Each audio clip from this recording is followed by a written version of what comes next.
ესე იგი, რადგანაც ბიძაჩემზე წავიდა საუბარი, კი ბატონო. ბიძაჩემს ესეთი კაცი იყო რა, თან ხო ცოტა მორცხვი იყო, მაგრამ თავის ოჯახში რა, თავის სახლში, მაგრამ თუ ყვარდა ხოლმე ხუმრობები. და ეხლა მე ზუსტად დღემდე არ ვიცი ეს ხუმრობდა თუ არ ხუმრობდა, მაგრამ მე მეფე ვარო იძახდა რა. მეფე ვარო? ხო, მე მეფე ვარო რა.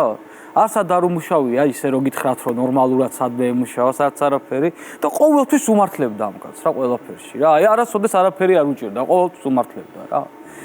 იურა ყველას მოსწონდა და იურასთვის იყო ყველაფერი მოსული. აჰა.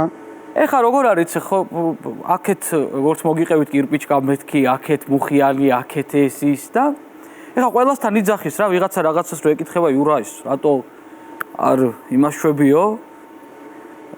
რატო არ გინდა რომ რაღაცა საქმე წამოიწყო ან რატო არ გინდა რომ იმუშაო? მეფე ვარო და მე ვიცი რა, მე ჩემი საქმისა ვიცი.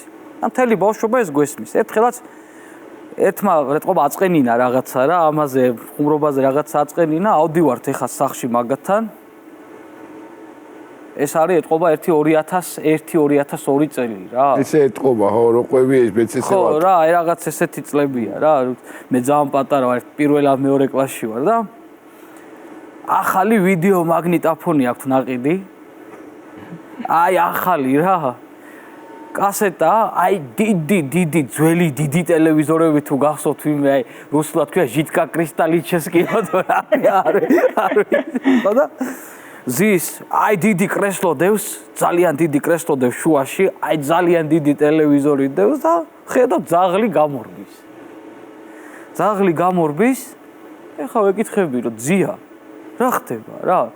და უკვე მე კი არ მიკვირს რომ ამა ჩემს უკვირს ეხლა რომ იურა ეს რა ხდება აქო და თქვენ ხო არ აგჯეროდათ რომ მეფე ვარო დაჯდა ეუბნება ეხა ამ ძაღლს ბობი მოდი აქა ეს ძაღლი შვიდად მივიდა ამან ხელი დაადო ცოლს ეუბნება ერთი ყავა მომიმზადე მომიტანეო კაკრას ხო და სიმღერაზე გაგახსნა ხო ეს ყავაც მოუტანეს ეხლაც არ აგჯერათ გერეთ რომ მეფე ვარო ხო დგავს რომ მეფე ვარო ამიტომაც გერით ქვეყანაზე იბადება ადამიანი 1000 სულელი და ერთი ჭკვიანი გასაგებია კარგია